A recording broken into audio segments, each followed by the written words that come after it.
Okay, as we get into the program tonight for the John Gardner Legacy of Leadership Award, let us just reflect for a minute. The words that Senator Tom Daschle told us today about Nelson Mandela's prison mate at Robben Island rung true for many of you, and it really rung true for me as well, because I happened to be standing right next to Senator Daschle when that particular prison mate was giving us a tour on Robben Island when I was able to escort a congressional delegation that Tom led into South Africa.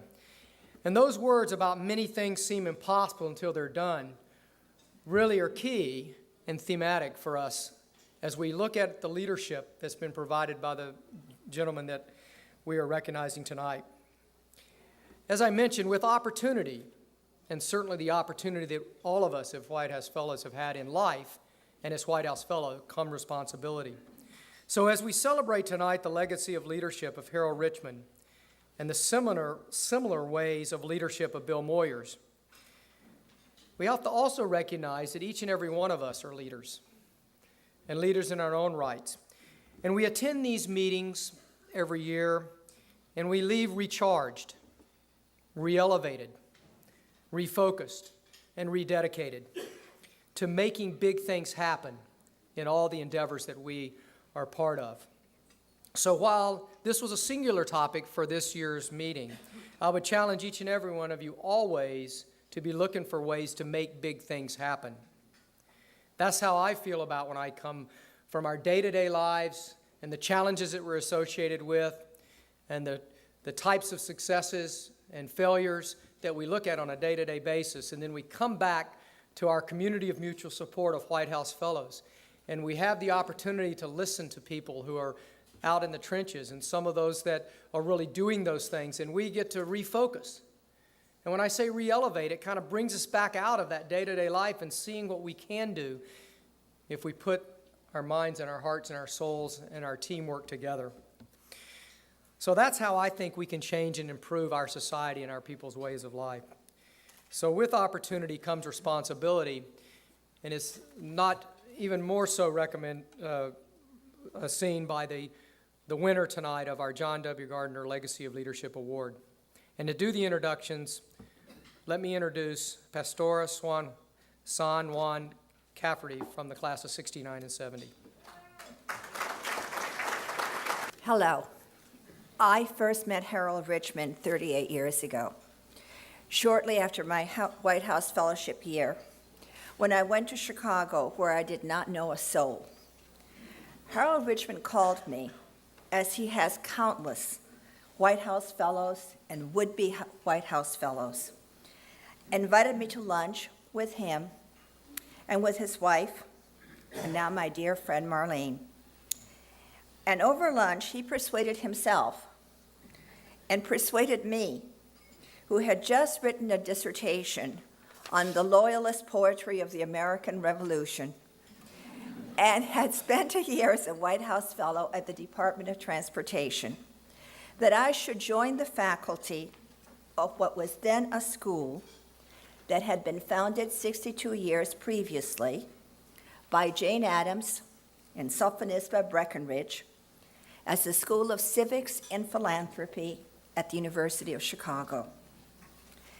And that Harold Richmond had, as the youngest dean ever in the history of the university, a title that he still holds, and as the youngest full professor in the history of the university, had renamed and re-envisioned as the School of Social Service Administration. He understood that the last half of the 20th century demanded knowledge and tools not available to then social work professionals. He created an interdisciplinary faculty to challenge and transform social policy, social programs, and social practice. It is appropriate to honor Harold Richmond for what he did. But it is important to understand that the significance of his accomplishments can only be appreciated in the context of who he was. He had the vision to create and to transform institutions. He had a passion for social justice. He understood the value of intellectual capital in transforming societies. He understood the power of government, but he was never captivated by it. He envisioned and he created a new school of social service administration, modeled in educating individuals to challenge and to transform existing services, policies, and practices. His vision of the interdisciplinary study of public policy is now the Harris School of Public Policy at the University of Chicago. He led and chaired its founding faculty, and his vision to understand and change society reached well beyond the confines of the University of Chicago schools. He founded the Center for the Study of Social Policy in Washington. All these institutions are now headed and guided by individuals he recruited and mentored over 40 years. He always worried and cared and dedicated his very being to the improving of the lives of others, of the most vulnerable among us. He founded Chapin Hall Center for Children, based on what had been an orphanage for half-orphans of the Civil War, which had again well worn out its mission and was then caring for wards of the state not very well in Illinois. He took that and he created Chapin Hall Center for Children and developed it into an international institution, bringing together scholars to inform and empower public officials how to best serve and nurture children throughout the United States and in the world, in Jordan, in Israel, in Northern Ireland, in South Africa, and Brazil. Each of these centers that he created benefits from the children's policy research engine that he created. He was a man who empowered individuals and communities to reach their fullest potential. He embodies the goodness, the vision, the civic responsibility to work for a better world that was the ideal of John Gardner. To honor him who transformed the lives of many, including many of us here in this room, is to honor the vision of John Gardner. Like John Gardner, Harold Richmond believed in the indomitable power of the human spirit and in society's responsibility to ensure that each individual can realize his fullest potential. I believe that is why he dedicated his life to devising policies and creating programs to better the lives of children.